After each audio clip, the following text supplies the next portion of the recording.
Darius Jackson sat frozen in the massive corner office staring at the contract, naming him vice president.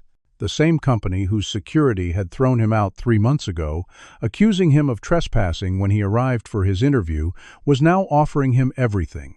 But at what cost? Take a moment right now to hit that like button and subscribe if you want to discover how one act of kindness on a deserted road completely transformed this young man's future. Where are you watching from today? Let me know in the comments as we dive into this shocking story of discrimination, courage, and unexpected second chances. The morning had started with such promise. Darius Jackson, 26 years old, with a brilliant mind for coding and a fresh computer science degree from Howard University, had been struggling for months to find meaningful employment in Baltimore's competitive tech scene. Despite graduating at the top of his class and creating innovative software projects that had garnered attention in tech forums, he faced rejection after rejection. 47 interviews over 8 grueling months had all ended the same way. Sometimes the rejection came with thinly veiled excuses about not being a cultural fit. Other times, hiring managers would express surprise at his qualifications during phone interviews, only to see their enthusiasm visibly deflate when Darius walked through the door. The pattern was unmistakable to Darius, though no one would ever admit it. His mother Beverly had raised him alone while working 2 jobs, teaching him to be twice as good to get half as far. Her wisdom proved painfully accurate in the professional world.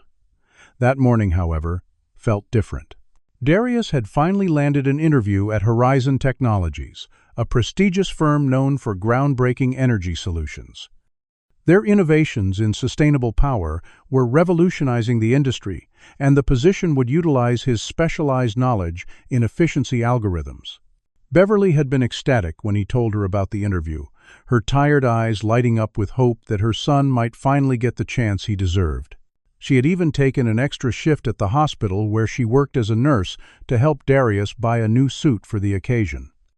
He had prepared meticulously researching the company's projects, studying their code-base architecture, and practicing responses to technical questions until late into the night. He'd spent his last savings on a haircut and the charcoal suit that now fit him perfectly as he left home 3 hours early, determined that nothing would make him late.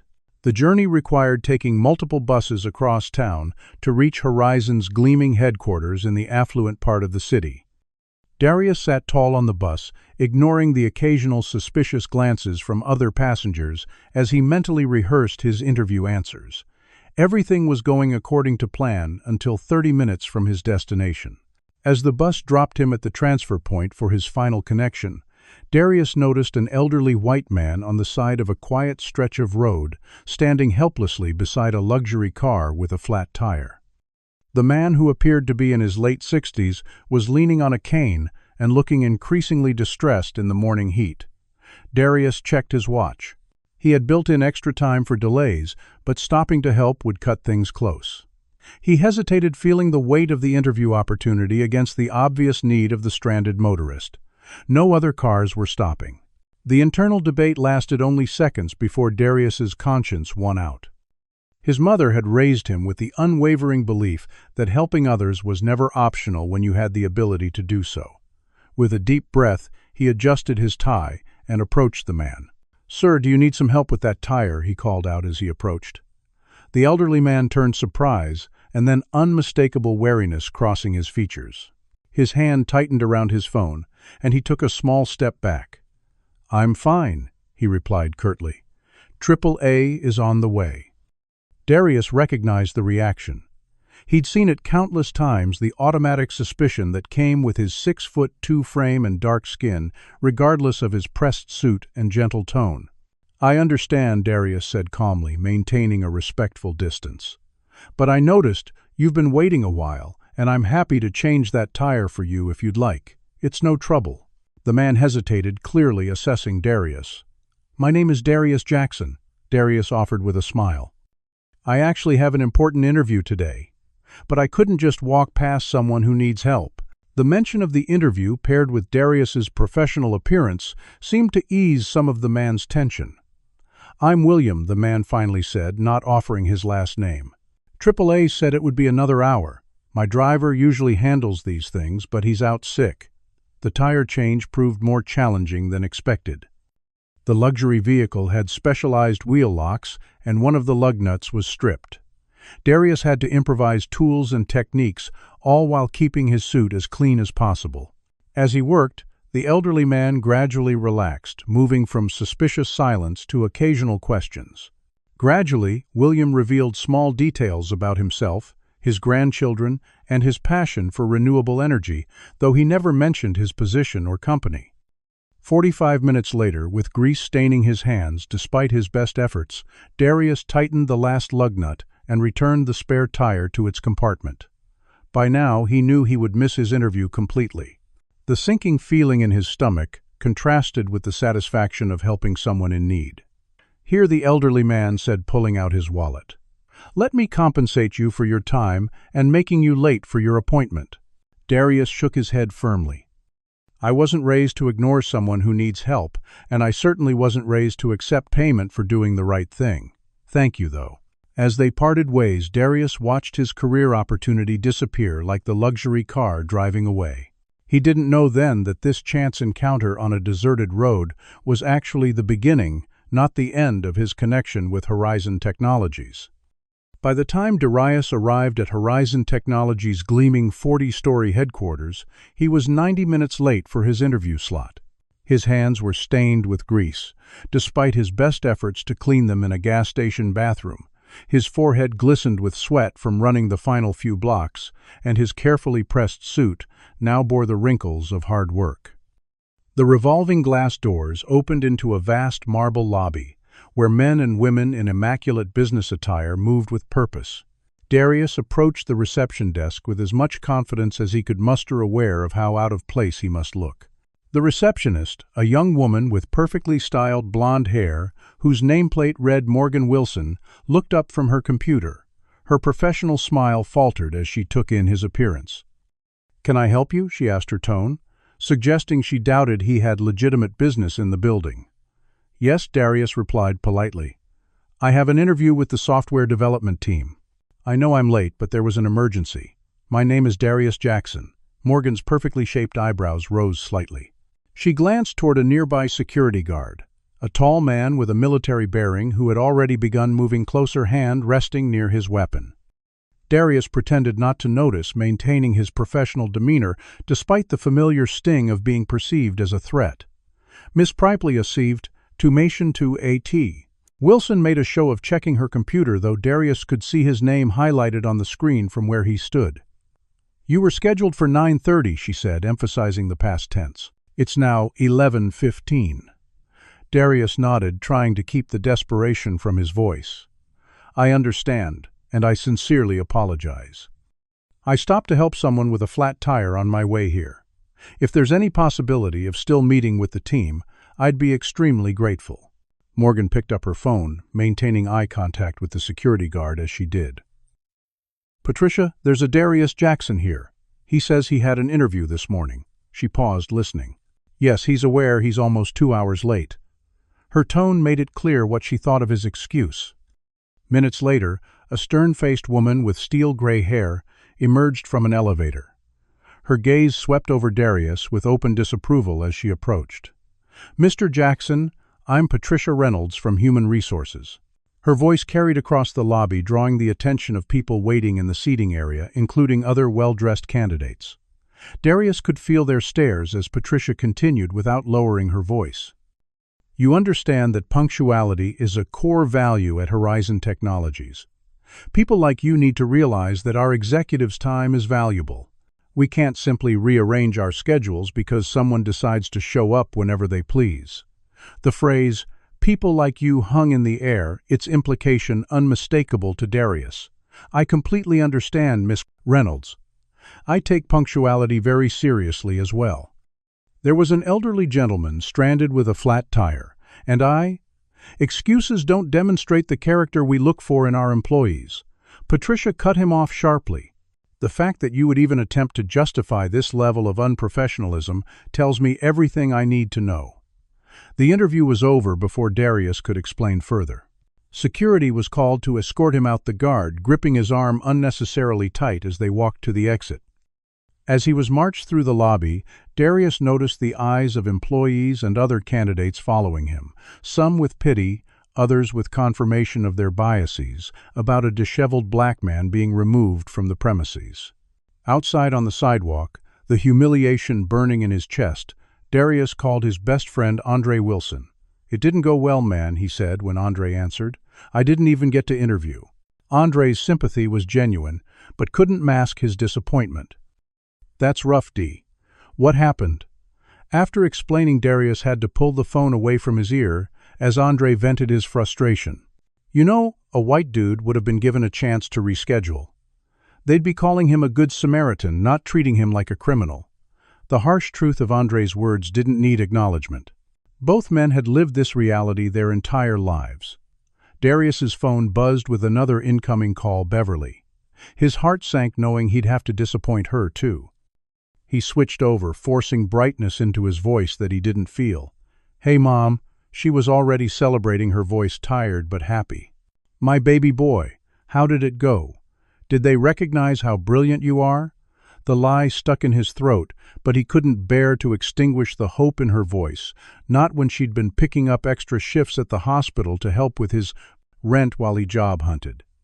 The reality of his situation hit him like a physical blow as he rode the bus home. Rent was due in 10 days. His refrigerator contained little more than condiments. His bank account held less than $100 after buying the new suit.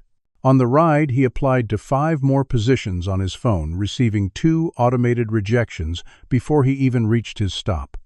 When he arrived at his apartment building, his landlord, Mr. Harrison, was waiting, sliding an eviction warning under his door with a reminder that he was already 2 weeks behind on rent.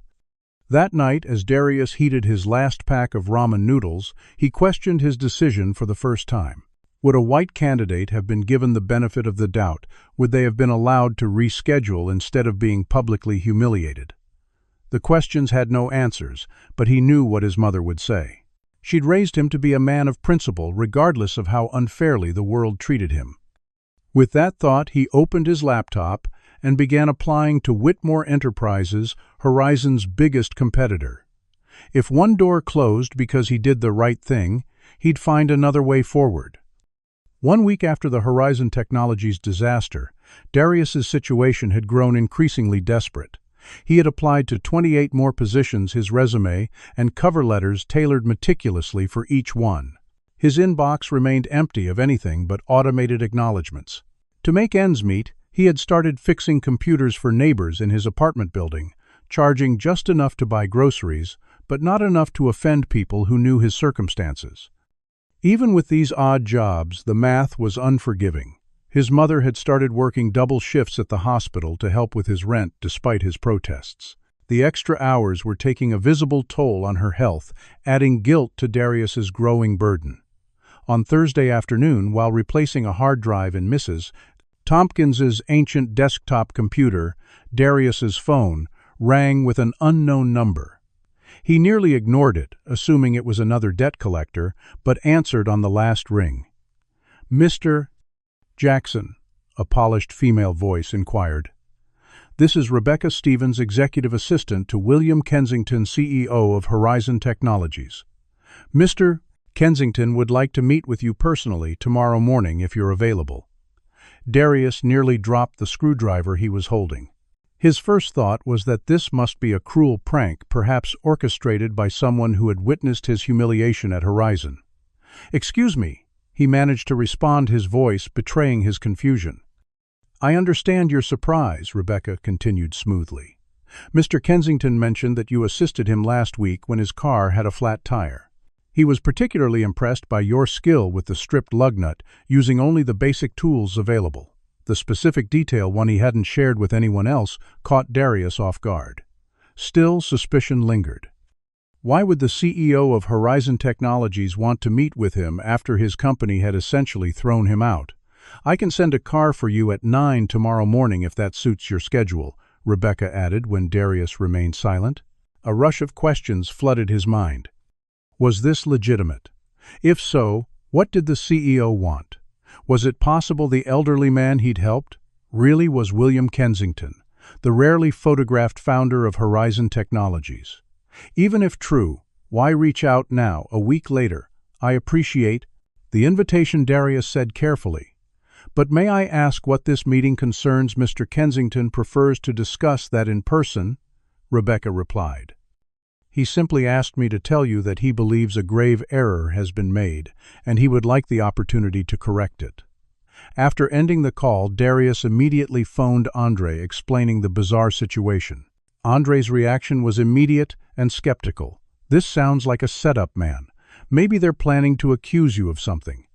Why would the CEO suddenly want to meet you?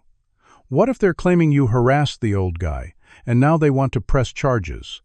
The doubts Andre raised weren't unreasonable. Still, Darius found himself opening his laptop, searching for information about William Kensington. The results showed a reclusive billionaire who had built Horizon Technologies from a small engineering firm into a renewable energy giant. Images were scarce, but in one blurry photo, from a charity event 3 years earlier, Darius recognized the elderly man from the roadside. It really was him. That night, Darius barely slept, his mind racing between hope and fear.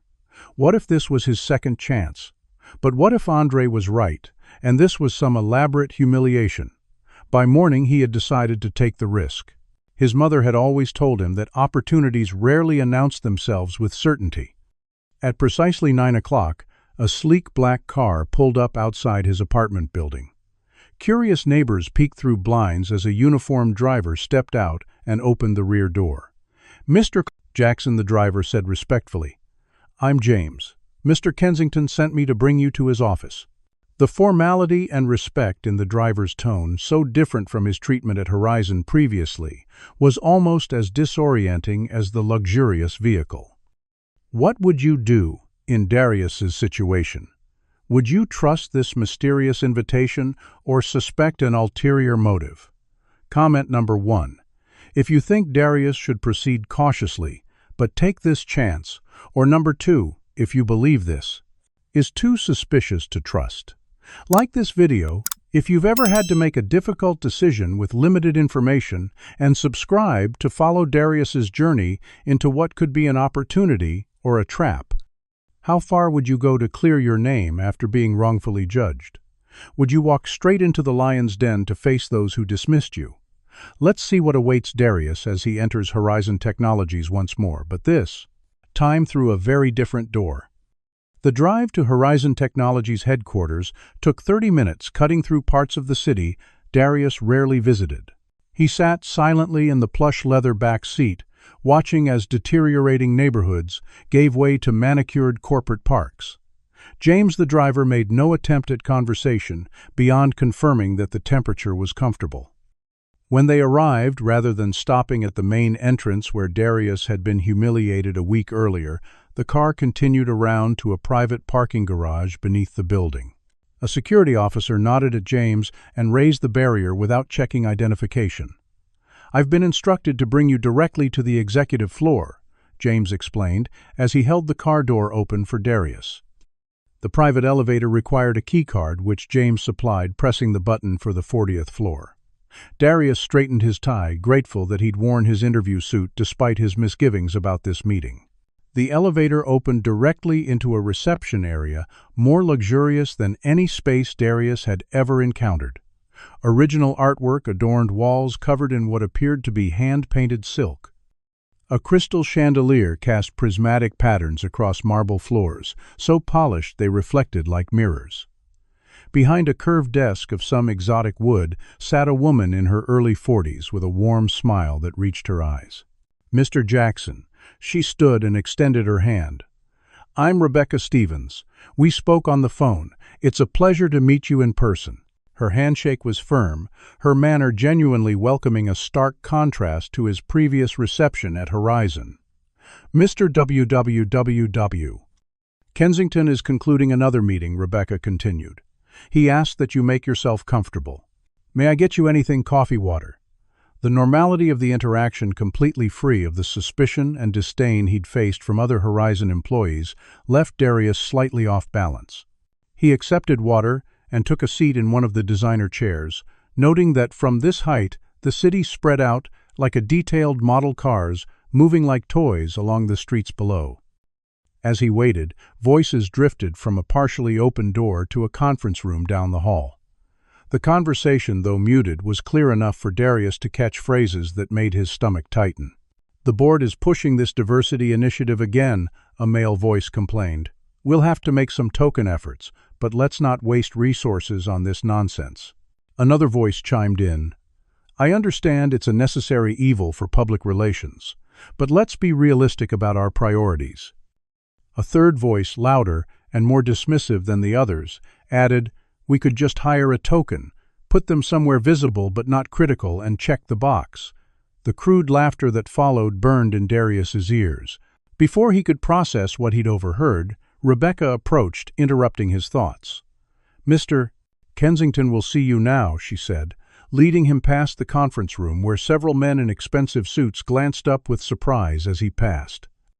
Their expressions shifted from confusion to carefully neutral masks when they noticed Rebecca accompanying him. At the end of a long hallway, Rebecca opened double doors into an office that occupied the entire corner of the building. Floor-to-ceiling windows offered a panoramic view of the city and the bay beyond. Standing near one of these windows was the elderly man Darius had helped on the roadside, though the transformation was striking. Gone was the vulnerable figure leaning on a cane. William Kensington now projected the unmistakable aura of power and authority that came with decades at the helm of a billion-dollar corporation. He turned as Darius entered his face, breaking into a genuine smile. "Mr. Jackson," he said, crossing the room with a vigor that belied his age. "Thank you for coming." His handshake was firm, his blue eyes sharp with intelligence. "Please have a seat. Rebecca, hold all my calls. We aren't to be disturbed." Once they were alone, Kensington settled into a leather chair across from Darius, rather than behind his imposing desk. "After you left me on the roadside," he began without preamble, "I had my security team research you thoroughly. Standard procedure, you understand." What they found was remarkably impressive. Kensington picked up a tablet from the side table and glanced at it. "Howard University, top of your class in computer science. Innovative thesis on efficiency algorithms for renewable energy systems, published in the Journal of Computational Sustainability at 22. Volunteer work teaching coding to underprivileged youth." Darius sat perfectly still, uncertain how to respond to this recitation of his accomplishments. But even more impressive, Kensington continued, looking up from the tablet to meet Darius's eyes, was what you did when you found a stranded old man who was clearly suspicious of you. You were patient, respectful, and genuinely helpful without expectation of reward. You sacrificed a critical opportunity to do the right thing. Kensington leaned forward slightly. "Do you know why I asked you here today, Mr. Jackson?" "No, sir, I don't," Darius admitted. "I assume it has something to do with the interview I missed." Kensington's laugh was unexpected. "The interview you missed because you were changing my tire, you mean?" He set the tablet down. "What you don't know is that you were actually our top candidate based on your resume and preliminary assessments. The development team was extremely impressed with your portfolio." Darius's confusion must have shown on his face, prompting Kensington to continue. "I'd like to offer you a position as a senior developer on our renewable energy optimization team. The salary and benefits package will be substantial, I assure you." When Darius didn't immediately respond, overwhelmed by this sudden reversal of fortune, Kensington added, "Unless you've accepted a position elsewhere." "No, sir," Darius managed. "I'm just confused. If I was a top candidate, why was I treated so poorly when I arrived late for the interview?" I explained about helping someone with a flat tire, but the HR representative, Miss Reynolds, wouldn't even let me finish. Kensington's expression darkened. "That is precisely what I intend to address, Mr. Jackson. It seems there are aspects of Horizon's culture that have developed without my knowledge or approval." He paused, studying Darius thoughtfully. "Do you know why I value what you did so highly? You were late to what was arguably one of the most important meetings of your professional life because you stopped to help someone in need. That tells me everything about your character. And in my experience, character and integrity matter far more than punctuality." The offer seemed too good to be true, making Darius wary of underlying motives. "What exactly would my role entail?" he asked carefully. "I want to be certain I understand what you're proposing." Kensington smiled slightly, as though approving of the question. "You'd be working directly on our next-generation energy distribution algorithms, exactly what your application indicated you were interested in. The position reports to our Director of Innovation. Full benefits, stock options, competitive salary." He named a figure that was nearly triple what Darius had hoped to earn.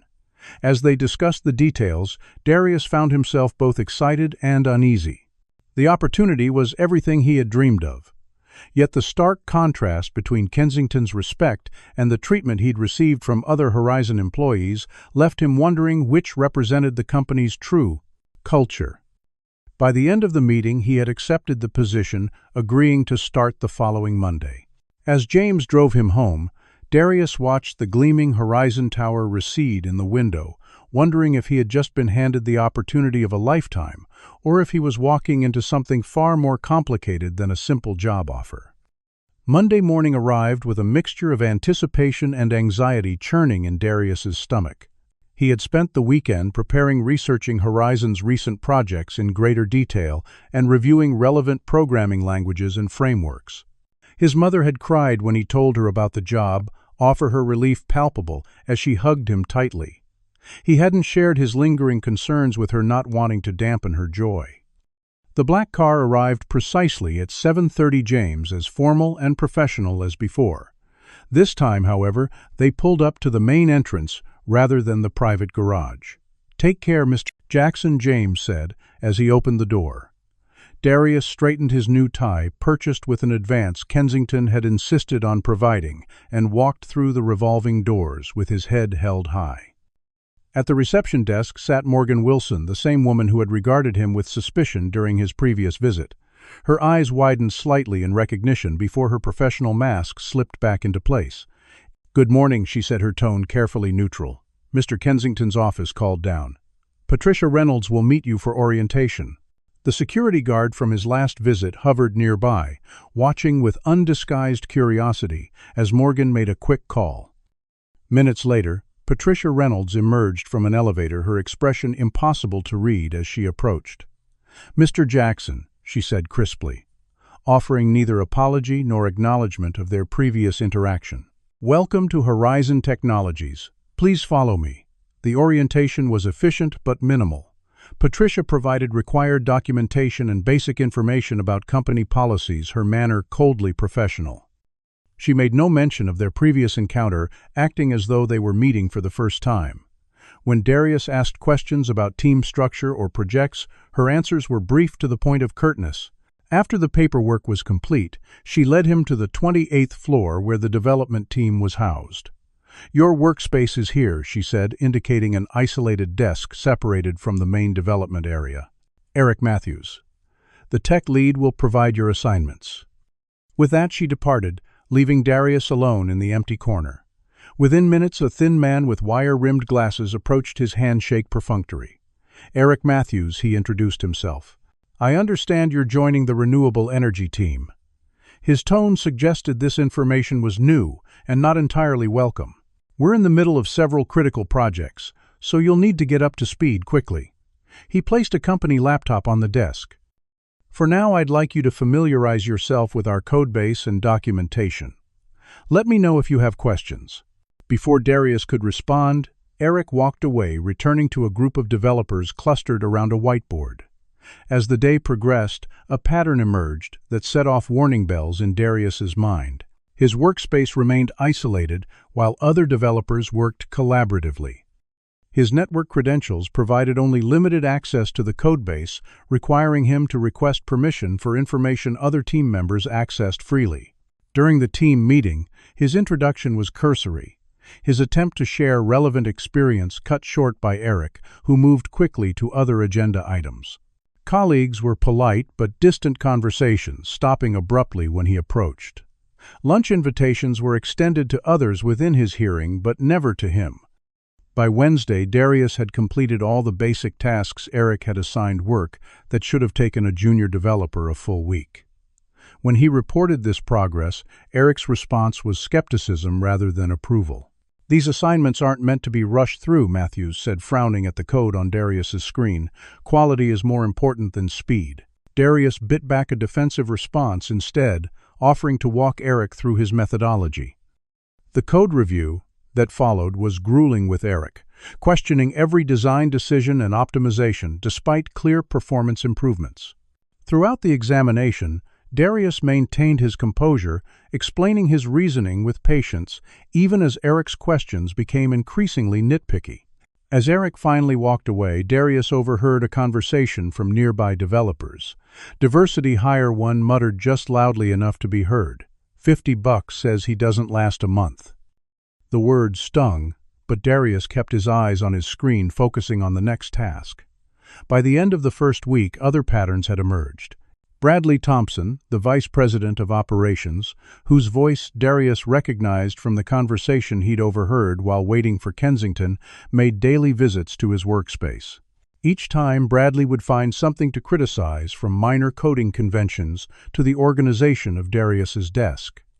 Security guards followed Darius when he moved through the building, watching him as though he might steal equipment at any moment. In team meetings, Darius noticed his suggestions were routinely ignored until a white colleague repeated them, minutes or hours later receiving praise for the very ideas Darius had proposed. The situation came to a head during a Friday project review. Darius had identified a critical flaw in the current approach to energy distribution calculations and prepared a detailed analysis with potential solutions. When he presented his findings, Eric dismissed them without examination. "We've been using this approach for years," he said. "If there were problems, we'd have found them by now." 20 minutes later, another developer named Ryan presented essentially the same concern using different terminology but identical examples. "Excellent catch," Ryan Eric exclaimed. "This could have caused significant issues down the line." The team's lead architect nodded in agreement. "This is exactly the kind of forward thinking we need."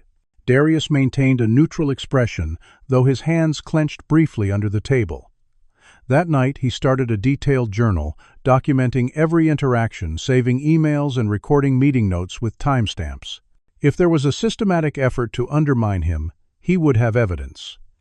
He began arriving an hour before anyone else, and leaving after most had gone home.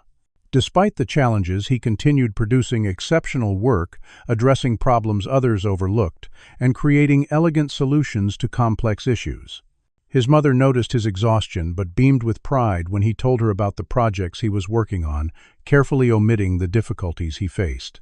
After 3 weeks at Horizon, Eric called Darius into a private meeting late Friday afternoon. "I have a special assignment for you," he said, sliding a folder across the desk. "We need a complete rewrite of the core distribution algorithm optimized for the new solar array configuration. We're presenting to the board in 2 weeks, and your contribution will be highlighted. The deadline is next Friday." As Darius reviewed the requirements, his heart sank. The project scope would normally require a team working for at least a month. The specifications included contradictory requirements and impossible performance metrics. When he pointed this out, Eric's smile didn't reach his eyes. "I thought someone with your impressive background would be up to the challenge," he said. "If it's too much for you, I can always reassign it." The implication was clear. This was designed to be a failure, a justification for dismissal disguised as an opportunity.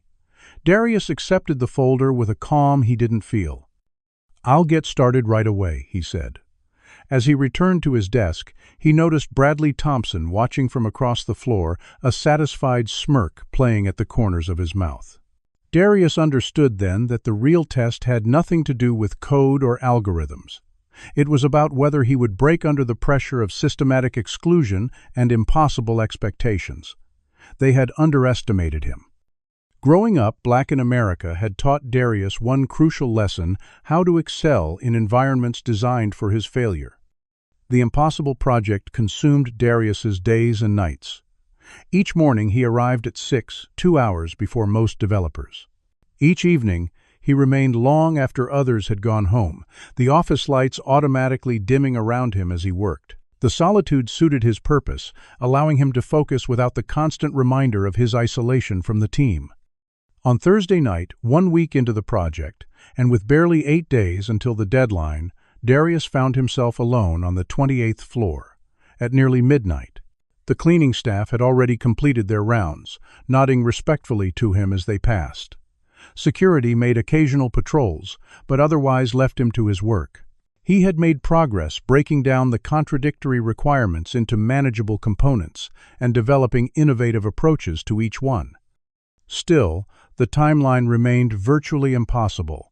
Looking for documentation to solve a particularly challenging aspect of the energy distribution problem, Darius navigated through the company's internal network. His limited access forced him to request permissions for each new directory, creating a digital paper trail of his research efforts.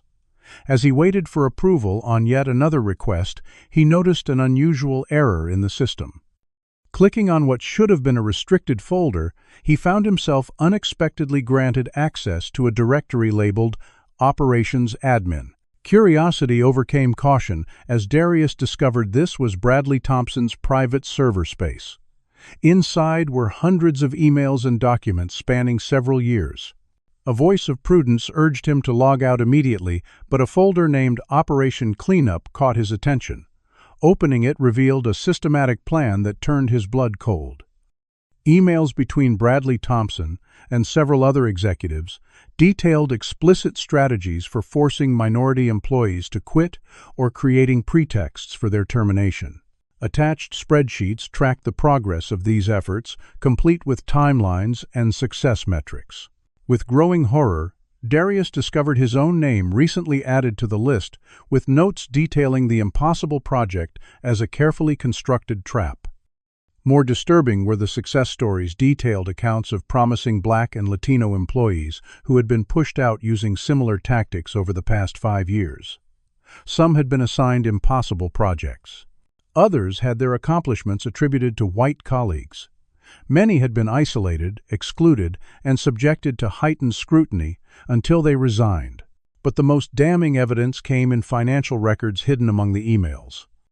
Bradley had been systematically embezzling funds allocated for diversity initiatives, redirecting them through a complex series of transactions to what appeared to be personal accounts. Millions of dollars meant for recruiting and supporting minority employees had instead enriched Bradley and his inner circle. Darius's hands shook as he copied the files to a secure cloud drive, knowing that what he'd discovered went far beyond workplace discrimination. This was organized fraud at a massive scale. As he completed the file transfer, a noise in the hallway startled him. He quickly closed the directories and returned to his assigned project, heart-pounding. Moments later, a security guard appeared at his workspace. Working late again, Mr. Jackson. The guard, whose nameplate read Officer Reynolds, had a tone that suggested this was far from a casual question. "Just trying to meet my deadline," Darius replied calmly, gesturing to the code on his screen. The guard nodded, then added, "Company policy requires all personal bags to be checked when employees leave after normal business hours. I'll need to inspect your backpack." The inspection was thorough and unnecessarily aggressive, with Officer Reynolds emptying the contents completely and examining each item with exaggerated care. Darius maintained a neutral expression, grateful that he'd uploaded the files rather than saving them to a physical drive. Finding nothing of interest, the guard reluctantly allowed Darius to repack his belongings. "We're watching you, Jackson," he said quietly as Darius headed toward the elevator. The implied threat hung in the air between them. At home, exhaustion competed with adrenaline as Darius reviewed the files he'd discovered. The evidence was overwhelming, documenting years of systematic discrimination and financial fraud. But what to do with this information presented a dilemma with no easy answer. Going to HR seemed pointless, since Patricia Reynolds appeared to be involved in Operation Cleanup. Taking the evidence to the media might expose the wrongdoing, but would certainly end his career at Horizon and possibly in the industry altogether. Whistleblowers rarely prospered, especially Black ones. Confronting management directly seemed equally risky without knowing who else might be involved. At 2 a.m, Darius called Andre, who answered groggily but came fully awake as Darius explained what he'd found. "This is bigger than workplace discrimination, D," Andre said after hearing the details. "This is criminal stuff, but you've got to be careful. They'll try to discredit you, claim you hacked their system, maybe even press charges. As they discussed options, Darius's phone chimed with a text from an unknown number. "Be careful who you trust. Meet me at Riverside Park, 7 a.m. No signature, no explanation." Is this a trap, or someone offering help? Andre wondered aloud, echoing Darius's own thoughts. Unable to sleep, Darius spent the remaining hours of the night reviewing the files in greater detail. Among the embezzlement records, he discovered connections between the diverted funds and a shell company named Horizon Futures LLC. More puzzling was evidence suggesting someone high in the company was aware of both the discrimination and the financial fraud, but had taken no action. As dawn broke, Darius faced a decision that could determine not just his professional future, but possibly his freedom. The park meeting could be a trap designed to catch him with stolen company information. Equally, it could be an ally with information he needed. What would you do in Darius's position? Would you risk meeting this mysterious messenger, or is it too dangerous? Comment number 1. If you think Darius should go to the park meeting. Or number 2, if you believe he should avoid what could be a setup. Like this video, if you've ever discovered something shocking that others tried to hide, and subscribe to follow what happens next in this intense story. Have you ever been faced with clear evidence of wrongdoing, but uncertain about the safest way to expose it? What would you risk to fight systematic discrimination? Let's see what Darius decides as he weighs justice against self-preservation in the most crucial moment of his career. The morning air held an autumn crispness as Darius entered Riverside Park at 6:45. He had arrived early to survey the meeting location, choosing a bench with clear sightlines in all directions and multiple exit paths. He'd left the copied files secured in encrypted cloud storage, bringing nothing incriminating with him in case this was indeed a trap. The park was quiet at this hour, populated only by a few dedicated joggers and dog walkers. Darius sat tensely scanning each new arrival while trying to appear casual. At precisely 7 o'clock, a familiar figure approached his bench. Rebecca Stevens, Kensington's executive assistant, walked directly toward him with purposeful strides. For a moment, Darius considered fleeing, certain that his midnight discovery had been detected and Rebecca had been sent to confront him or worse. Instead, she sat beside him, maintaining a professional distance. "I know what you found last night," she said, without preamble, her voice low despite the absence of other people nearby. "The security system logs all access, including accidental permissions grants. Bradley will discover the breach by this afternoon at the latest." Darius remained silent, neither confirming nor denying. He suspected this could still be an attempt to extract a confession. "I've been documenting the discrimination at Horizon for nearly 2 years. Rebecca continued, apparently understanding his caution. "As a white woman, my concerns were dismissed as oversensitivity or political correctness gone too far. I've watched them systematically push out talented people while Bradley and his inner circle profit from diversity funds." The directness of her statement caught Darius off guard. "Why are you telling me this?" he finally asked. "Why risk your position to help me?" Rebecca's expression hardened slightly. "Because what they're doing is wrong, and because you're not the first. I've tried to address this through proper channels. I've compiled reports, gathered testimonials, presented evidence to the board. Each time I was patted on the head and told not to worry my pretty little head about complex business matters." Her bitter tone suggested these were direct quotes. "But you found something I couldn't access," she added. "The financial records proving embezzlement. With that evidence, we might finally be able to force real change." Darius questioned, still wary of a potential setup. Rebecca nodded, checking her watch. "They'll be here momentarily." True to her word, 2 more people approached from different directions. Darius recognized Marcus Chen from the IT security team, a quiet man who had nodded to him occasionally in the hallways but never spoken directly. The woman accompanying him was unknown to Darius, her confident stride and tailored suit suggesting a professional position. "This is Sarah Jackson from Legal," Rebecca introduced as they joined the conversation. She's been tracking the pattern of discrimination from her department, and Marcus has been monitoring the security protocols that Bradley's team has used to isolate minority employees digitally. The four of them formed an unlikely alliance, each bringing different perspectives and access to the troubling patterns at Horizon. Over the next hour, they shared information and experiences confirming that what Darius had discovered was part of a larger systematic problem within the company. Marcus explained that as an Asian American man, he'd faced different but related forms of discrimination, always being technical support, but never considered for leadership roles, despite his superior qualifications. Sarah, the only black woman in the legal department, detailed how she'd been consistently assigned the most menial tasks while watching less qualified white colleagues advance. "What about Kensington?" Darius asked. How could the CEO not know what's happening in his own company? Rebecca's expression grew troubled. William has been seriously ill for the past 18 months. He's been working reduced hours and delegating most operational decisions to Bradley. He returned full-time only recently, which is why he was driving himself the day you helped him. His regular driver had been reassigned during his absence. The others hadn't known about Darius's connection to Kensington, their surprise evident as Rebecca explained how they had met. "It's no coincidence that the discrimination accelerated while Kensington was away," Sarah noted. "Bradley has effectively been running the company, shielding William from anything that might concern him. I believe William would be horrified if he knew," Rebecca added. "He built this company on principles of merit and innovation. But Bradley has carefully controlled what information reaches him, presenting a sanitized version of operations that hides the toxic culture he's created." Together, they developed a plan to present their evidence directly to Kensington, bypassing Bradley and his allies. Marcus would secure the digital evidence to prevent its deletion. Sarah would prepare a legal framework for addressing the discrimination and fraud.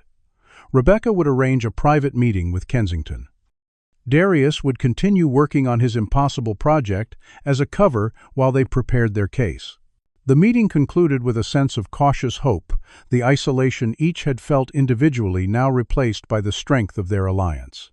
As they prepared to leave separately to avoid drawing attention, Rebecca offered a final warning. "Be extremely careful for the next few days. Bradley suspects something, though he doesn't know what yet. He's becoming increasingly paranoid and potentially dangerous." Her words proved prophetic. When Darius arrived at work that day, he found his workspace had been disturbed. His chair settings were changed, papers rearranged, and a coffee stain spread across his notebook, just missing his written notes on the project. Throughout the day, the hostility escalated.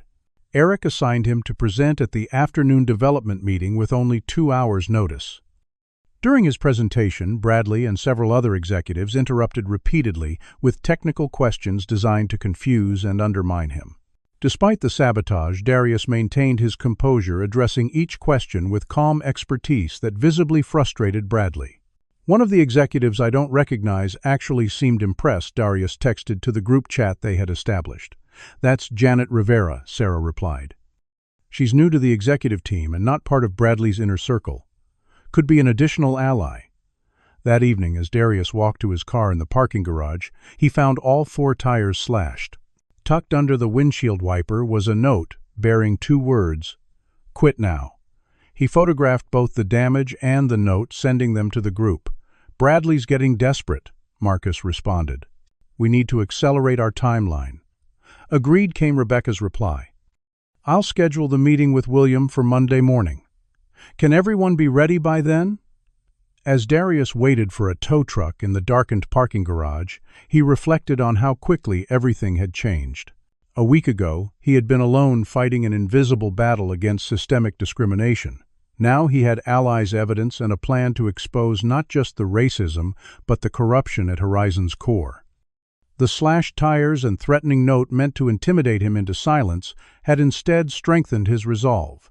Monday couldn't come soon enough. The weekend passed in a blur of preparation and increasing tension. Darius divided his time between working on his impossible project, knowing failure would play into Bradley's hands, and organizing the evidence with his new allies. They communicated through encrypted messages, each focusing on their area of expertise while sharing crucial information. By Sunday evening, they had compiled a comprehensive case documenting years of discrimination and financial fraud at Horizon Technologies. Rebecca confirmed the meeting with Kensington was scheduled for 10 Monday morning. "We'll meet in the small conference room on 38 at 9:30 to review our presentation one final time," she wrote to the group. William has cleared his schedule for as long as needed. Monday morning dawned with an electric tension that Darius felt from the moment he woke. He dressed with particular care, choosing his most professional suit and the tie his mother had given him when he graduated from Howard. The weight of responsibility pressed on him as he drove to Horizon his repaired car, a reminder of the escalating stakes. He arrived early, as usual, noticing increased security presence in the lobby. The guards watched him with undisguised suspicion as he badged through to the elevators. On the development floor, he found Eric waiting at his workspace, expression grim. "Bradley wants to see you immediately," he said, without greeting. "His office now." The command raised immediate alarm bells, but Darius maintained a neutral expression as he nodded acknowledgement. His mind raced as he took the elevator to the executive floor, wondering if their plan had somehow been discovered. Bradley's corner office, while not as impressive as Kensington's, still projected power and privilege. Floor-to-ceiling windows overlooked the city, expensive artwork decorated the walls, and a massive desk of polished mahogany dominated the space. Bradley Thompson stood as Darius entered, his smile not reaching his cold eyes. "Darius, thank you for coming so promptly," he said, gesturing to a chair. "Please have a seat." The false warmth in Bradley's tone only increased Darius's wariness. He sat maintaining perfect posture and calm eye contact despite his racing heart. "I've been reviewing your work since you joined us." Bradley began pacing slowly behind his desk. "Your technical skills are impressive. I'll grant you that." He paused, studying Darius as though expecting a response. When none came, he continued, "However, there are concerns about your fit with our culture here at Horizon. Specifically, there have been questions about your access to certain company information." Darius felt a chill run through him, but kept his expression neutral.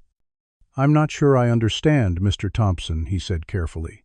"I've only accessed what I needed for my assigned projects." Bradley's smile tightened as he leaned forward, placing both hands flat on his desk. "We both know that's not true," he said, voice hardening. "Our security logs show you accessed restricted servers Thursday night. Servers containing sensitive operational information that has nothing to do with your project." Darius remained silent, neither confirming nor denying as Bradley continued. "I could have security escort you out right now," he said. "I could press charges for corporate espionage. The penalties for that are quite severe, you know. But I'm a reasonable man. Here's what's going to happen instead." The shift to open threats confirmed what Darius had already suspected. Bradley knew exactly what he'd discovered. "You're going to resign effective immediately. You're going to sign an NDA agreeing never to discuss anything you saw or thought you saw on our servers. In return, you'll receive 6 months severance and a neutral reference for future employment." Bradley slid a document across the desk. "It's more than generous, considering the alternative." When Darius made no move to take the paper, Bradley's facade of reasonableness slipped further. "Don't be stupid, Jackson," he snapped. "You have no idea who you're dealing with or what I can do to someone like you.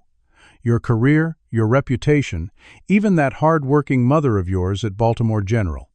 His smile returned colder than before. "How is Beverly doing, by the way? Those double shifts must be exhausting at her age."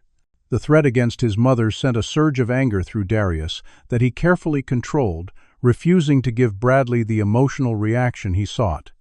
Instead, he stood slowly straightening his tie. "I'll need time to consider this offer," he said calmly. "I don't sign legal documents without review." Fury flashed across Bradley's face at this defiance. "You don't have time," he snarled, reaching for his phone. "Security will escort you out now. Your building access is already revoked." As if on cue, 2 security guards appeared at the office door. One of them Officer Reynolds, who had searched Darius's bag. "Take Mr. Jackson to the lobby," Bradley ordered. "He's being terminated for cause. Make sure he doesn't access any computers or speak to any employees on the way out. As the guards moved toward him, Darius pressed the emergency signal button on his phone, alerting his allies that the confrontation had escalated ahead of schedule. The guards each took one of Darius's arms, their grips unnecessarily tight as they marched him toward the elevator. In the hallway, Darius noticed Marcus Chen at a nearby terminal, their eyes meeting briefly before Marcus nodded almost imperceptibly. Moments later, alarms began blaring throughout the building. System security breach announced automated voices from overhead speakers. All network access temporarily disabled. The security protocol implemented by Marcus would prevent Bradley from deleting incriminating files while they enacted their contingency plan. In the confusion, Sarah Jackson appeared approaching the guards with professional authority. "Officers, please release Mr. Jackson immediately," she commanded, displaying her legal department credentials. "He's required for an emergency meeting with Mr. Kensington regarding this security situation." The guards hesitated, caught between conflicting orders from executives. Before they could decide, the elevator opened to reveal Rebecca Stevens. "William is asking for Mr. Jackson now," she stated firmly. "This is a direct order from the CEO." Reluctantly, the guards released Darius, who straightened his jacket with dignity, despite the public humiliation. As they rode the elevator to the 40th floor, Rebecca quickly explained that Kensington had been alerted to the situation and was waiting in his office. The confrontation was happening now, ready or not. They exited the elevator to find the executive floor in controlled chaos. The security lockdown had triggered emergency protocols with staff gathered in concerned clusters, while IT personnel rushed between terminals. Through the confusion strode William Kensington, his expression thunderous, as he approached Darius. "What the hell is going on in my company?" he demanded loud enough for everyone to hear. "I have security dragging employees out, networks shutting down, and accusations flying from my VP of operations. Someone better explain this right now." Before Darius could respond, Bradley Thompson emerged from another elevator, his composure recovered, and a concerned expression perfectly in place. "William," he called out, approaching quickly, "I was just coming to brief you. We've had a serious security breach. Jackson here was caught accessing restricted financial files. I've initiated termination procedures as per protocol." Kensington looked between the two men, his gaze sharp and assessing. "Is this true, Mr. Jackson? Did you access restricted files?" It was a crucial moment of truth. Darius met Kensington's eyes directly. "Yes, sir, I did," he admitted. "But only after discovering evidence of systematic discrimination and financial fraud being perpetrated by Mr. Thompson and others." Bradley's laugh was dismissive. "This is absurd, William. He's playing the race card to cover his tracks. I caught him stealing company secrets, and now he's making wild accusations." Darius removed his phone from his pocket, slowly, making sure his movements couldn't be interpreted as threatening. With steady hands, he pulled up the evidence he had secured. "Sir, if I could show you what I found," he said, extending the phone to Kensington. Bradley moved to intercept, but Kensington waved him off, taking the device from Darius. As he scrolled through the files, Kensington's expression transformed from skepticism to shock and finally to cold anger. By now, a crowd had gathered in the reception area, drawn by the unusual confrontation between executives. Bradley must have sensed the shifting mood because he changed tactics, lowering his voice to address Kensington privately. "William, this is clearly fabricated. Jackson is manipulating data to create a false narrative. We can discuss this in private rather than creating a spectacle. He's making accusations of racism because he knows he's been caught." The word racism, spoken loudly enough for others to hear, created an immediate ripple through the assembled employees. From within the crowd, a voice spoke up. "It's not fabricated." Jordan Chen, a developer who had never acknowledged Darius before, stepped forward. "I was passed over for team lead 3 times despite having the highest performance metrics. Each time the position went to someone with less experience, but the right connections." Another voice joined in. Amanda Rodriguez from accounting moved to the front of the group. "They gave Carl Stevens credit for my financial model last quarter. When I complained to HR, I was told to be a team player and not make waves."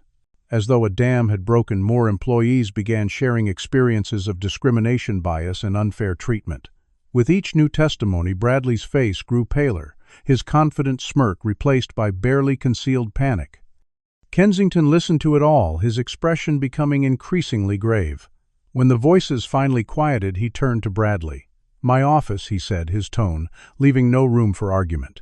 To Darius and his allies, he added, "You too."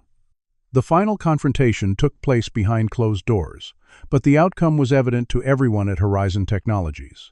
By afternoon, Bradley Thompson and 3 other executives were escorted from the building by actual police rather than company security. Patricia Reynolds from HR and several managers, including Eric Matthews, were placed on administrative leave pending investigation. The system of discrimination and fraud that had flourished in Kensington's absence was exposed at last, bringing a day of reckoning that would transform the company forever. 3 months passed, like a whirlwind of change at Horizon Technologies. The winter sun streamed through the windows of Darius's new office on the 38th floor, reflecting off the award that now sat on his credenza Director of Innovation. The engraved plaque read, "Presented to Darius Jackson." The transformation within the company had been swift and comprehensive once William Kensington understood the full extent of the corruption and discrimination that had festered during his illness. Bradley Thompson and 5 other executives now faced criminal charges for embezzlement, having diverted over $12 million from diversity and inclusion initiatives into personal accounts through shell companies. The evidence Darius and his allies had gathered proved irrefutable, leading to both internal sanctions and external legal consequences.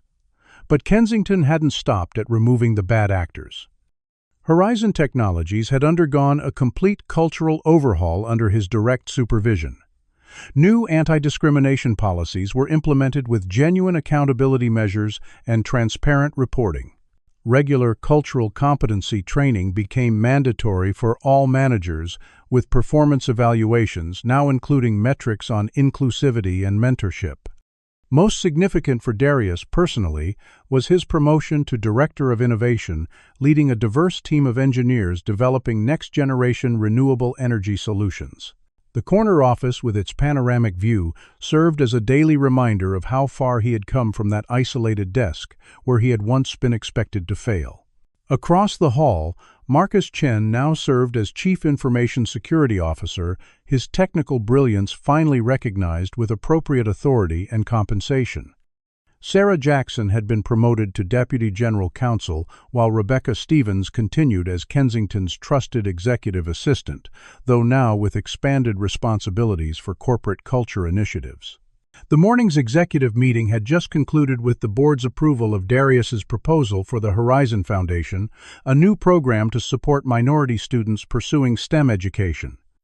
The foundation would provide scholarships, internships, and mentorship opportunities, with Darius serving on the board alongside Kensington and other company leaders.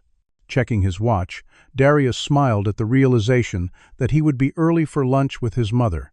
Beverly Jackson's health had improved dramatically since she'd been able to reduce her hours at the hospital, now covered by Horizon's excellent health insurance, as a dependent on Darius's plan. Their weekly lunches had become a cherished tradition, a time to celebrate their journey together. The transformation extended beyond Horizon's walls. Last month, Darius had purchased his first home in an upscale neighborhood where he had once been followed by security for looking suspicious while visiting a friend. His neighbors now included executives, doctors, and other professionals who greeted him warmly, as a peer rather than with suspicion as an intruder. His relationship with William Kensington had evolved into a genuine mentorship, with the older man sharing wisdom gained through decades of business leadership, while Darius offered fresh perspectives on technology and inclusive practices. Together they were reshaping Horizon into a model of innovation and equality that other companies were beginning to emulate. The media attention had been unexpected but ultimately positive. Several business journals had featured Horizon's transformation, highlighting the improved performance metrics that had accompanied the cultural changes. Diversity in tech had become a national conversation, with Darius occasionally speaking at conferences about systematic barriers and practical solutions. Perhaps the most satisfying aspect of the transformation was watching former colleagues who had once ignored or participated in discrimination, now reporting to Darius. Eric Matthews still led the development team, but now under Darius's direction, his initial resentment gradually giving way to grudging respect, as Darius consistently demonstrated both technical brilliance and leadership skill. Darius was reviewing resumes for a new senior developer position when his assistant notified him that his next appointment had arrived. The candidate, Miguel Ramirez, was a promising young programmer whose portfolio showed exceptional talent, but who had limited professional experience. Darius welcomed him warmly, noting the nervous energy that reminded him of his own interview months earlier. "I apologize for being late." Mr. Jackson Miguel began immediately. "My bus broke down, and then I stopped to help an elderly woman who had fallen near the bus stop. I know that's not a great first impression." Darius smiled, remembering his own fateful choice to stop and help a stranded motorist. "Sometimes the most important qualification is the courage to do what's right, even when it costs you," he said, gesturing for Miguel to take a seat. "Tell me about helping that woman." As Miguel relaxed and shared the story, Darius recognized the same quality of character that Kensington had valued in him. The technical skills could be developed and refined, but integrity was innate. Later that evening, as Darius drove home, he spotted a car with a flat tire on the same stretch of road where he had once helped William Kensington. The driver, a young woman looking distressed in the fading light, was attempting to unpack a jack with obvious uncertainty. Without hesitation, Darius pulled over and offered assistance, continuing the cycle of compassion that had transformed his life and was now transforming an entire company. His act of kindness that day hadn't just changed his own future.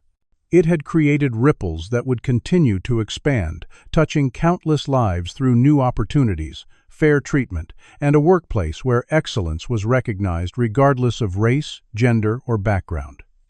What would you have done if you were in Darius's position when he first spotted that stranded motorist? Would you have stopped to help, knowing it might cost you a life-changing opportunity, or would you have continued to your interview? Comment below with what you think about Darius's choices throughout this journey. If this story of perseverance against discrimination resonated with you, please hit the like button and subscribe to our channel for more powerful stories of courage and transformation. Share this video with someone who might need a reminder that doing the right thing, even when difficult, can lead to unexpected blessings. Thank you for joining us for this incredible journey from roadside kindness to corporate justice. Remember, the smallest act of integrity can sometimes create the biggest waves of positive change. This story teaches us that integrity matters more than immediate rewards. When Darius chose to help a stranded stranger despite the personal cost, he demonstrated character that ultimately proved more valuable than punctuality. The roadside encounter became the true interview, revealing qualities no resume could capture.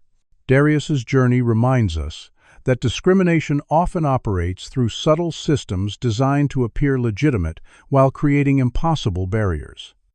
These systems thrive in environments where people remain silent and isolated.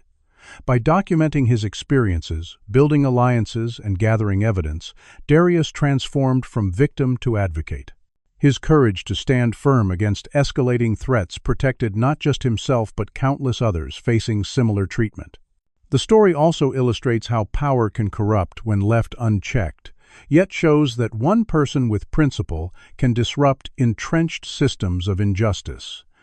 Kensington's response demonstrates that sometimes leaders genuinely don't know what's happening in their organizations until someone brave enough speaks truth to power. Most importantly, this story teaches us that doing the right thing, even when difficult or dangerous, can lead to transformative change that extends far beyond our individual circumstances. Small acts of kindness and courage can create ripples that grow into waves of positive transformation, changing not just our own futures, but the world around us.